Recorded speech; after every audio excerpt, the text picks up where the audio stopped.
Hi, my name is Sam, and welcome to my third vlog where I will discuss my coaching philosophy. First, I will discuss what a coaching philosophy is and then go into more detail on my own. So, what is a coaching philosophy? Although there is not a universal definition of coaching philosophies, Gould et al. Define it as those beliefs, principles, and values that guide behavior and characterize one's coaching practice. Whereas Benny and O'Connor state that the coach's philosophy forms the basis of what the coach believes is necessary to coach effectively, develop a successful program, and guide player development. Although these are not the same definitions, I believe they both hold the same underlying truth, and that is a coaching philosophy is a set of values built on the beliefs of the individual that guides them in their coaching. One thing that's consistent throughout the literature is that in order to be a successful coach, you must have a solid coaching philosophy. Your philosophy helps guide your coaching actions and behaviors. It leaves little room for interpretation, and it sets a clear path. In a competitive sporting environment, the main difference between a sports coach's philosophy and a strength and conditioning coach's philosophy is that a strength and conditioning coach needs to be more readily available to improvise and adapt their philosophy. At the end of the day, it is the sports coach who has the final say.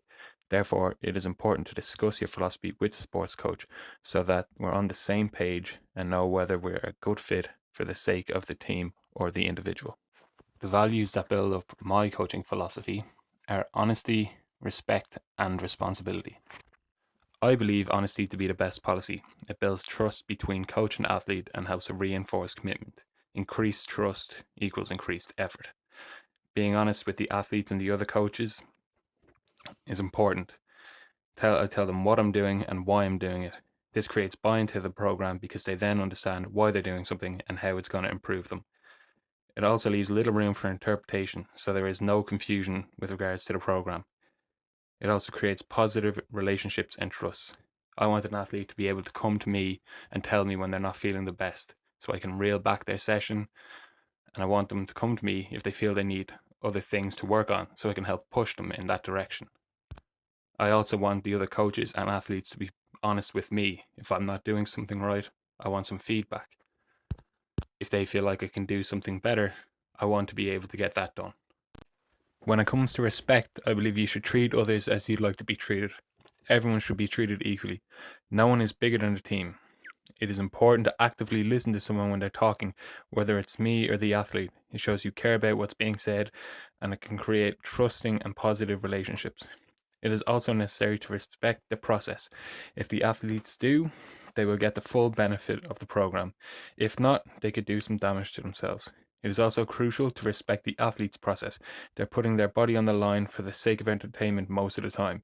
We need to ensure they are ready to perform and reduce the risk of injury. This value also ties in with honesty. If you respect an individual, you will be honest with them, and that, hopefully, will get the best out of them. The third value I deem to be crucial is responsibility, which I find is important in a team environment. An athlete must give their best when training, they must be on time and be prepared, as I believe I should be when coaching, in order to give my best to them and help improve them as athletes. As I've heard before, but I can't recall where, we rise and fall to the level of our training. If an athlete doesn't train to the best of their ability, then they won't perform to the best of their ability. The further we get into a training cycle and the more comfortable and familiar the athletes are with the movements, the more ownership I like to put on them. I believe this gives them a sense of empowerment and accountability within the training environment, which helps motivate them to push each other further. So in conclusion, I believe that it is my responsibility as a strength and conditioning coach to physically prepare the athletes to the best of my ability so that they can perform to the best of theirs on the pitch. I believe that is achieved through my coaching philosophy, which is built on the values of honesty, respect, and responsibility. I am aware, however, that I am in my early stages of coaching and that this philosophy will most likely evolve as I progress through my career. Thanks for watching.